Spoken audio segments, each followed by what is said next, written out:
Good morning, good afternoon, and good evening, ladies and gentlemen. Welcome to today's special edition of Empower Her. I am your host, Purity Emojong, and today we want to discuss a topic that calls for our attention, our collaborative action, and our empathy, the female genital mutilation, in other words, FGM. Now, you might wonder, what is FGM?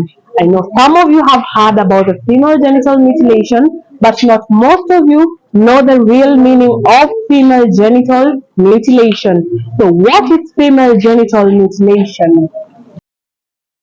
The World Health Organization defines female genital mutilation as any procedure involving the removal of the external female genitalia or other injury to the female genital organs for non-medical reasons. How much do you know about female genital mutilation? 200 million girls and women alive today have undergone female genital mutilation. At current rates, an additional estimated 68 million girls face being cut by 2030. That's a huge number.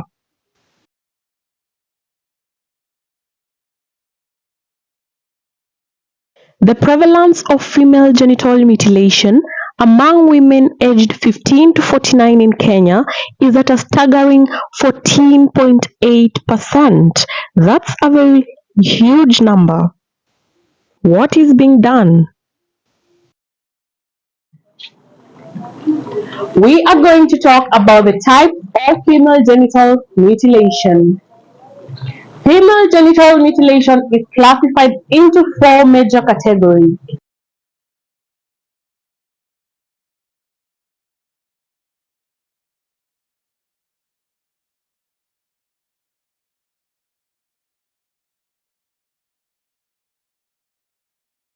The first type is the partial or the total removal of the clitoral glands, which is a sensitive part of the female genitals, and or the prepuce or the clitoral hood, which is the outer folds of skin of the vulva. The second type is the partial or total removal of the clitoral glands and labia minora with or without the removal of the labia majora. The labia minora is the inner folds of the vulva, while the labia majora is the outer folds of the skin of the vulva. The third type, also called the infibulation, is the narrowing of the vaginal orifice with creation of a covering seal by cutting and oppositioning the labia minora and or the labia majora with or without removal of the clitoris or the clitoral gland. Now let us take a look at the fourth type of FGM, which includes all other harmful procedures to the female genitalia for non-medical purposes such as pricking, piercing, incising, scraping, and cauterizing the genital area. Those are the four types of female genital mutilation.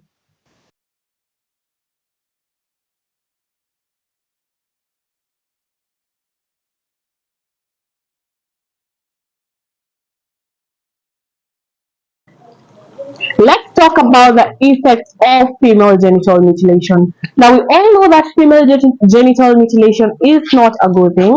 It does not benefit the woman. It has no health benefits, and it harms girls and women in many ways.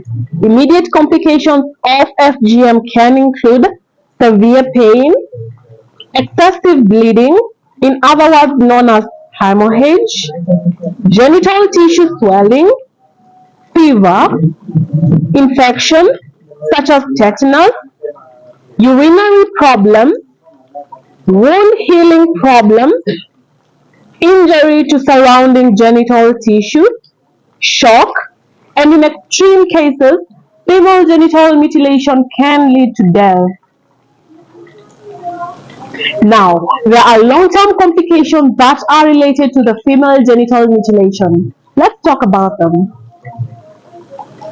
Some of the long-term complications can include urinary problem, that is painful urination, urinary tract infections, vaginal problem, that is discharge, itching, bacterial vaginosis, and other infections, menstrual problem, painful menstruation, difficulty in passing menstrual blood, among others, scar tissue and keloid, sexual problem, that is pain during intercourse, decreased satisfaction in women, increased risk of childbirth complications, difficulty delivery, excessive bleeding, cesarean section, need to be resuscitate the baby, and newborn deaths.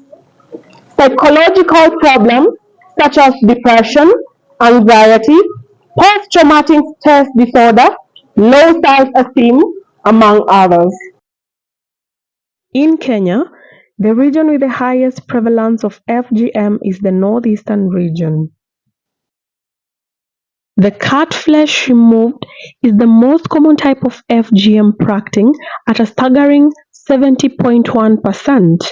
About 82% of women of FGM on women aged between 15 and 49 are being carried out by traditional circumcision.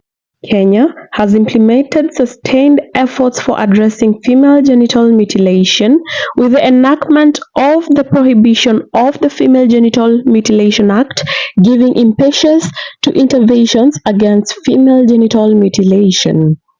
Since FGM was banned in Kenya in 2011, the country has made significant strides in reducing the practice of FGM. The 2022 Kenya Demographic and Health Survey shows a decline in FGM rate prevalence to 15% in 2022 from 21% in 2014.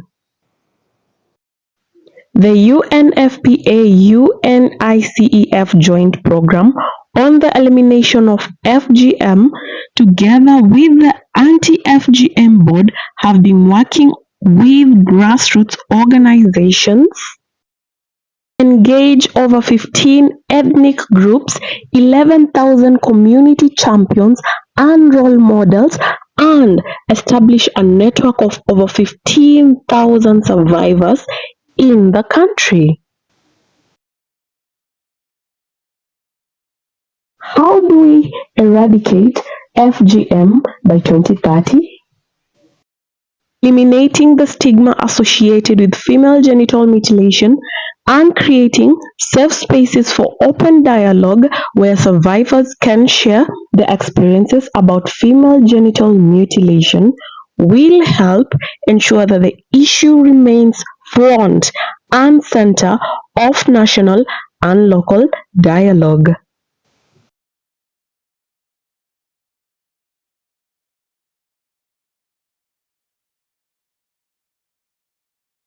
When Kenya banned FGM in 2011, few expected that the practice traditionally performed in public with pomp and ceremony would migrate to the backroom clinics and private homes, with nurses and pharmacists doing the procedure underground. Government data shows that in Kisii County, which is 180 miles west of Nairobi, more than 80% of FGM procedures are being carried out by health workers. What is medicalized FGM? Medicalized FGM is defended by practitioners and communities alike as a safe way to preserve the custom despite risk to the victims' physical, psychological, and sexual health. According to a 2021 report by UNICEF, medicalized FGM is growing in Egypt, Sudan, Guinea, and Kenya, where it threatens to undo progress made by the nation in stamping out the tradition. Let's talk about the challenges in addressing FGM. We have the cultural resistance, where deeply ingrained cultural practices are difficult to change in the people. We also have legal enforcement, whereby even with laws in place, enforcement can be lax and reporting it is often very low, especially in the hardship areas.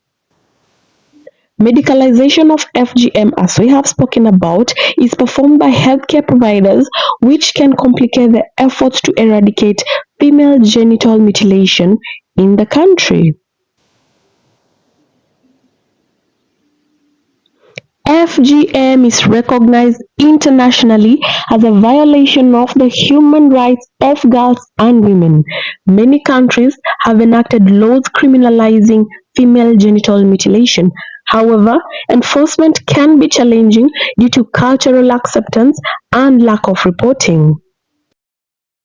International organizations like the United Nations and the World Health Organization advocate for the eradication of FGM through legislation, education, and community engagement.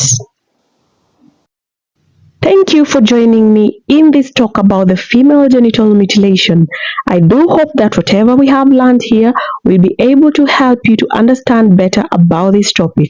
As I said before, it is calling for our empathy and collaborative action in order to eliminate this societal problem. We have talked about the types of female genital mutilation and whatever the government and international community is doing in order to curb this problem. But the question remains, what are you doing in order to curb the problem of female genital mutilation? I have been your host, Purity Emma John.